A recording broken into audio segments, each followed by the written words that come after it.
So before we start, gonna at least mention this in passing because a couple of the next few DVDs are going to be relevant. This looks like a Star Trek The Next Generation complete DVD set, but it turns out it's a bootleg, so I'm just mentioning that real quick before we go and start opening these, of which some of these are not entirely handmade. Like this, for example. This is Star Trek The Next Generation Seasons 1 and 6. Actually, that's pretty good. It means I can immediately start figuring this out. I actually want to take a look at this.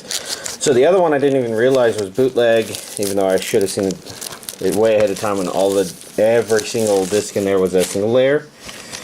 And I was thinking, yeah, it's kind of cheap. Well, these 7 discs. Alright.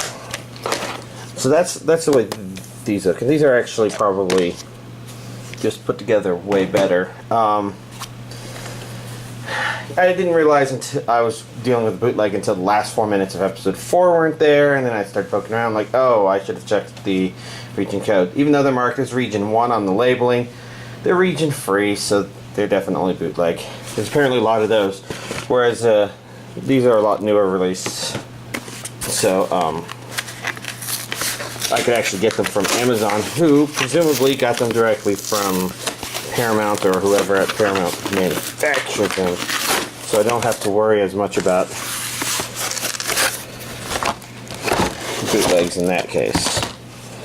Alright, and this is all the new anime, save for these two which arrived. So let's begin with these two. First of all, World Conquest Zvezda plot,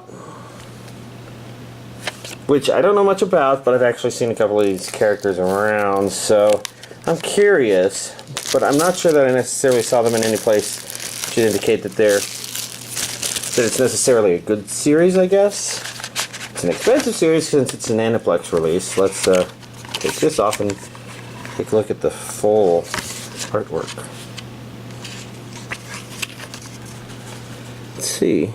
The back says DSC 14. Nah, I don't know. I don't want to think about this too much. I want to take a peek at it.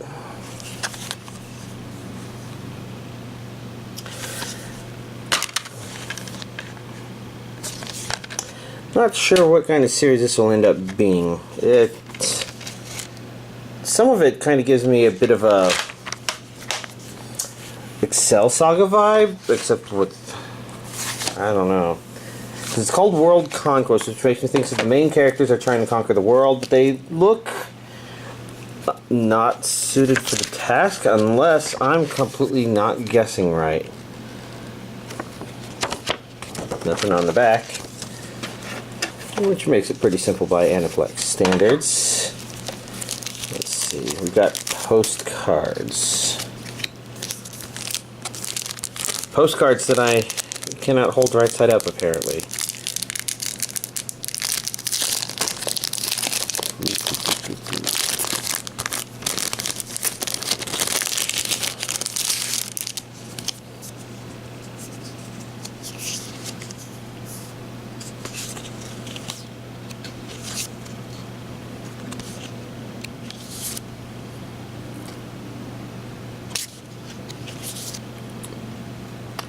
The context I do not understand of all this stuff, but I wonder. I'm not quite sure what I'm going to fire up next. Maybe maybe I will satisfy my curiosity, or since as y'all can see I have a lot of Star Trek episodes,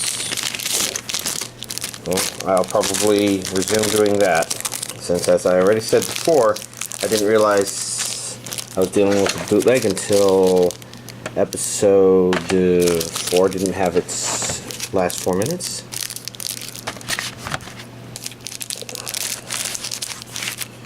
And then of course we've got the other things, the proof of purchase and the other thing. Yada yada. Kill la Kill, Volume 5. From the creators of Gurren Lagann.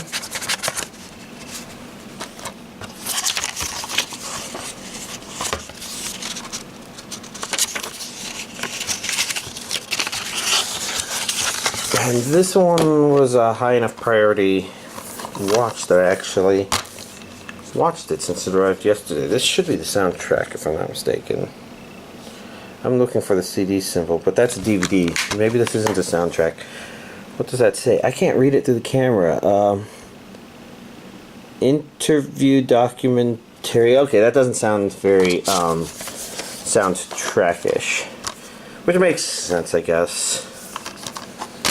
So here we've got our Blu-ray and DVD discs.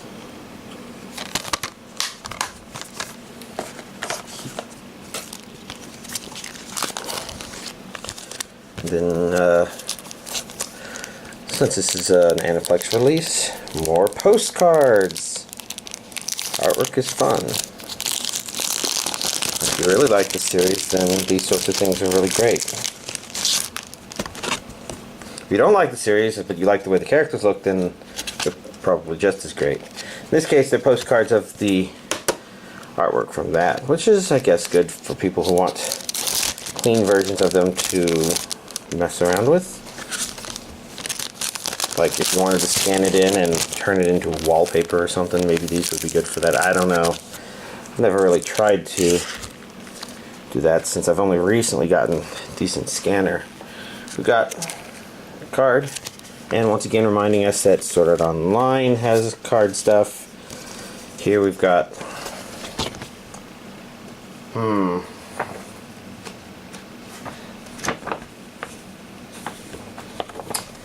well, I'll show this one, but I was kind of realizing the other one could be spoilerish for people who haven't seen it before.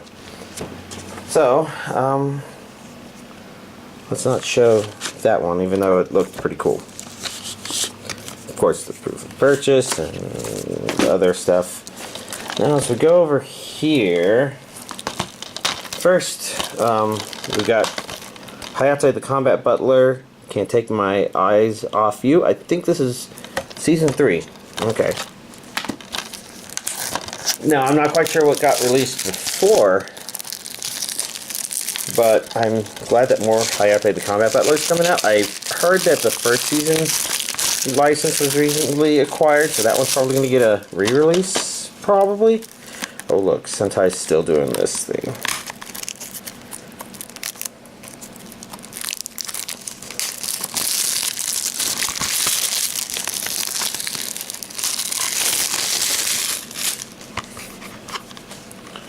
Okay, so there's just one disc in here.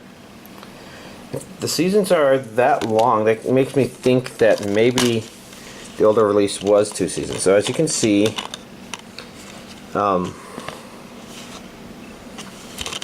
that's the DVD version. The Blu-ray version has only 1 disc. I guess, before I forget, Regions A only, and Japanese with English subtitles only.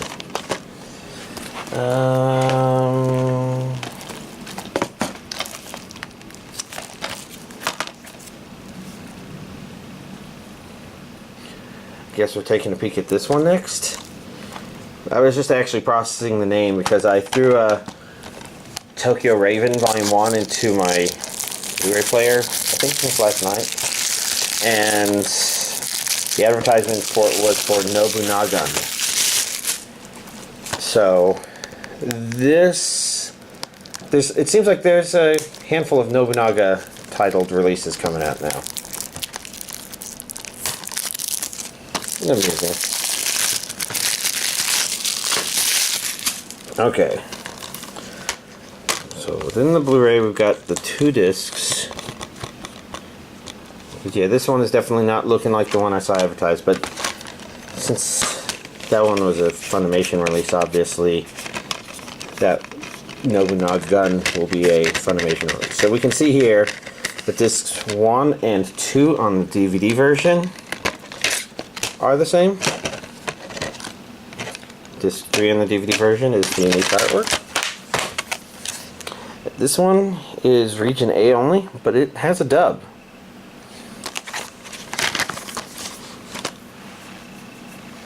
And then we got D-Frag, which I have absolutely no idea what it's about.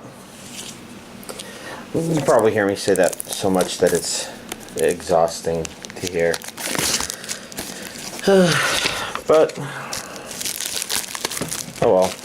I never said I was particularly good at planning these in advance, and in fact I don't do any planning in advance. So let's see, we've got the back here which says this is regions A and B, and of course Funimation release means it has an English dub.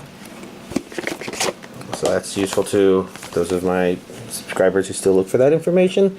Blu-ray, DVD, so these should be the Blu-ray discs. This is a complete series according to that. 12 episodes.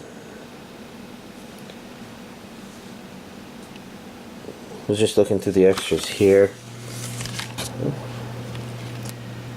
See, I don't know what the series is about, but at least there's a lot of pretty artwork to go with it. And this will be the DVD releases.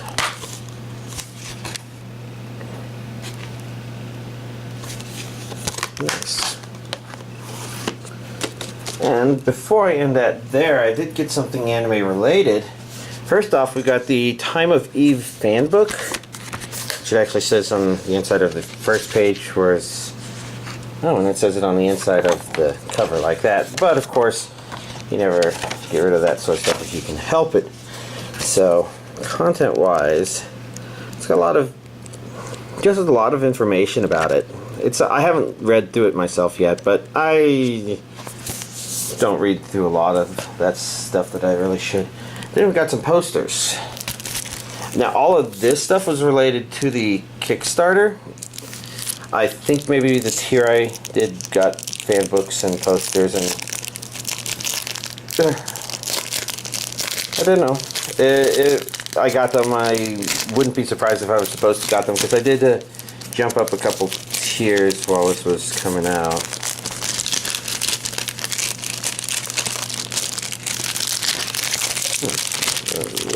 So there we go.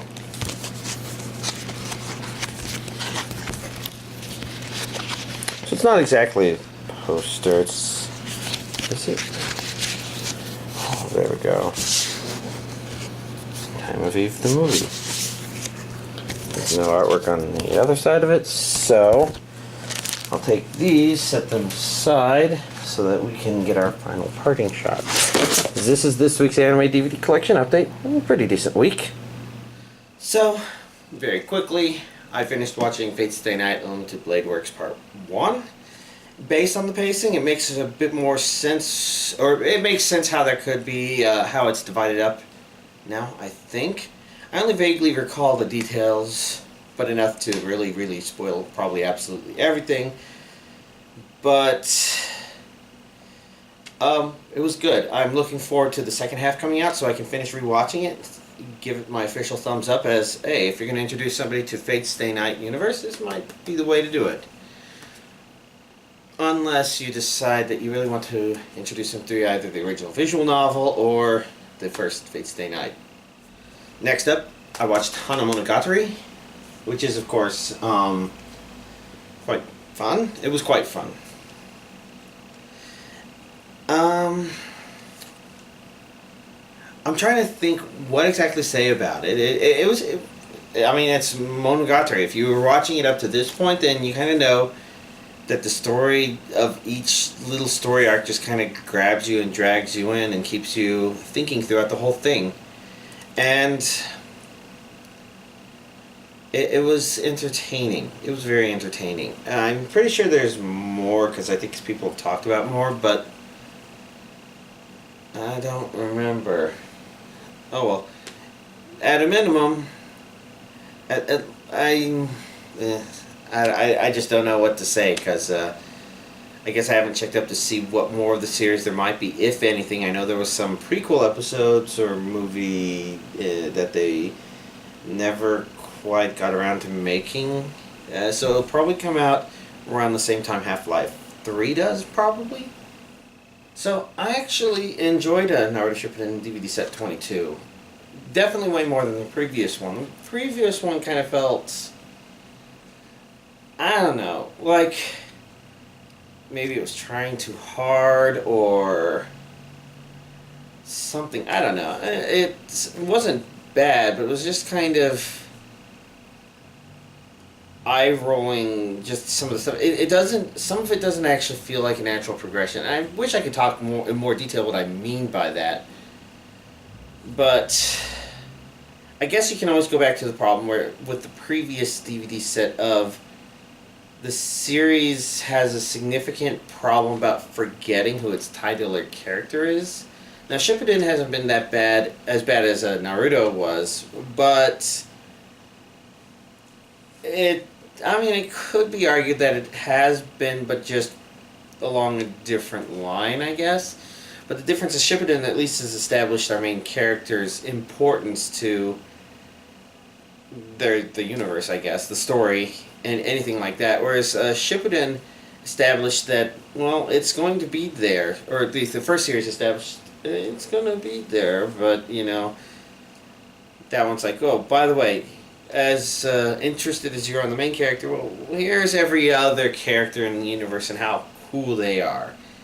And that's kind of Naruto's downside. You know, when a series is big and long running, there's a tendency to pick up problems, and Naruto had that problem. Bleach was just like an ADHD series where it's like, here's something important. Oh, wait, what? I mean, we were doing something else, weren't we? Oh, wait, what? This over here. We're jumping back and forth. And, of course, Dragon Ball Z would just drag on. And I think for most people, the reason they liked One Piece is because even if it wasn't particularly spectacular, filler or side tangential stories, you know, One Piece at least felt amusing, I guess. Interesting, exploratory. And this DVD, of course, isn't doing that sort of stuff because Shippuden is staying much closer to the underlying story, as I understand it, especially since I do believe it's finished and there's a movie coming out in theaters or something. And in fact, there's now a movie we can watch, me and my friend who watch this now that we've watched these episodes. So there's so many things to watch. Now, so many things to watch, but I did prioritize Kill Volume 5 because that finished the series. And I think I mentioned last time that I really liked the turn that the series started taking in the last quarter. Of course, I can't go into more details about that without spoiling it to y'all, so I won't. But I will say that because of that,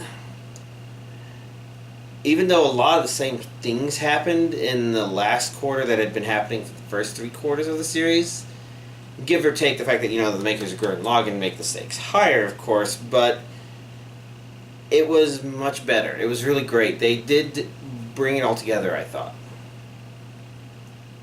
And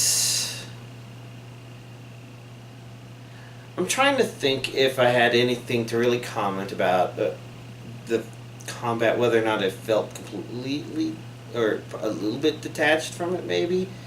But I don't know. I just enjoyed where it was going and continued being silly, and it seems possible a series like this maybe could have been made in a couple fewer episodes, but it's definitely not bad, as in it's very comfortable with the number of episodes it has, give or take the fact that if you watched the on-air episodes and you didn't watch the 25th episode, which is a Blu-ray DVD exclusive. Now, if you downloaded that with everything else, or that was streamed, then all's good, but that one was also a kind of nice episode. I wouldn't say kind of nice, I'd say that one was a nice episode. A sort of secondary finale, I suppose. I don't know. Anyways, Kill I actually thought it was quite fun, and hard to say that it's necessarily something I would recommend to everybody, since I know some people who would probably hate watching it. Probably. I don't know. I'm not them. Maybe they like it, but I still thought it was fun. Finally, anime-wise, I watched one episode of Tokyo Ravens. I don't have much to say about the series right now. It's got a lot of potential. But again, it's tricky to tell what I'll think about it because the first episode is pretty much not enough to measure that sort of thing. And that's pretty standard since usually people suggest you watch about 3 episodes, I think, of something to kind of understand what it's going to be like, what you ultimately think about it, perhaps. And I know some series intentionally design themselves around that concept. And I guess I'll know in a couple episodes whether or not this is, but of course, by the time that happens, it'll probably be this time next week. Or rather, I'll have watched more than the next 2 episodes by this time next week, and I'll forget about this conversation. But, yeah, I'm still curious. So, everything else. First of all, non-anime wise, obviously since I got Star Trek The Next Generation, and it's been, what, decade? I'd almost wonder if it's been 2 decades since I've seen it.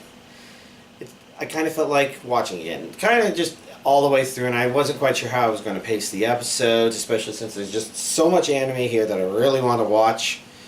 But I guess a breather had to happen because, like I said, I watched the first 4 episodes, except the last 4 minutes of the 4th episode were not there, so I never got to see the conclusion. Not that I think that's kind of a weaker episode. But it slowed it, it stopped it, and whatnot. And first episode was pretty good. It's definitely interesting watching some of these early episodes and saying, yeah, there's definitely a campiness to this that's definitely there in varying strengths. In the very first episode, now technically this is the first 2 episodes, because they're combined together, at least on this DVD set. And I'm pretty sure they're going to be combined together just because they've done that elsewhere in the series.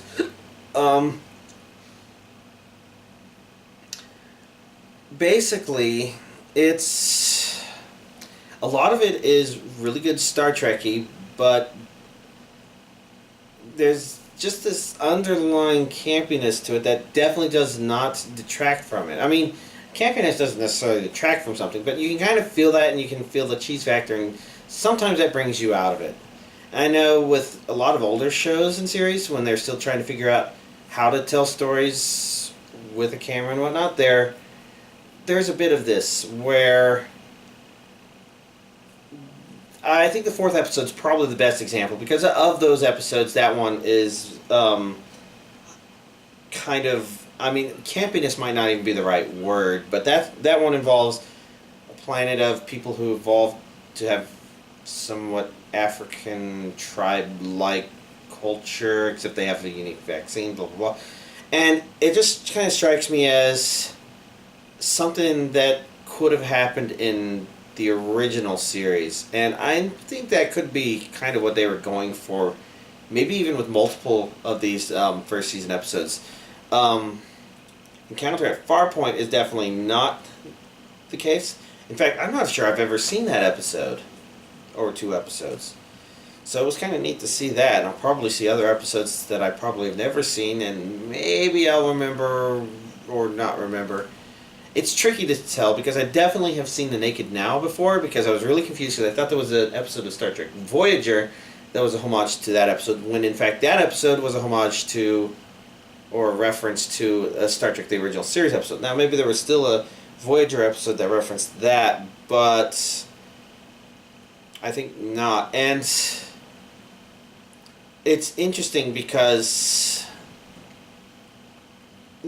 there's just a lot to think about in that episode in terms of, was that a good idea, was that a bad idea? I think to a certain degree, at least in these early episodes, they're trying to nod back to the original series in ways so that the people who became the fans of that series after it just exploded in popularity could maybe relate to the next generation. So one thing I'm going to keep in mind watching this is seeing if I can feel it branch off from that and start going its own way. And I think it's going to do that simply because that's the way some people have talked about it, is kind of the same way I think of Stargate SG-1, where first season stuff in SG1, it's not bad by any stretch. Season 2 though starts getting better, and then after that they just they become great. They become completely self-aware of what they've done in the series, what they set up, where they're going, where they need to go, at least at any one point in time. And it'll be interesting to see how the next generation goes, because even though this set is a bootleg, it's at least started that, and as you can see, I got this first season today, so I can just resume where I left off, which is 4 minutes until the end of the 4th episode. But I don't know. That's a lot of talk about Star Trek, and that one's kind of just important just because it's an important series. I mean, that's why this set is so bootlegged, is because, first of all, it was a cheap quality set in the first place, so it was really easy to bootleg, and second of all, that was kind of one of those really important series from the 90s. Probably more so than X-Files, and I think it's in the public conscious just far more than that, especially since, well, it's hard to say, because Star Trek as a franchise is more historical, whereas X-Files is like, well, maybe we can catch up, and I say this because I saw that they're doing the X-Files new series or something coming up, where they got a lot of the characters.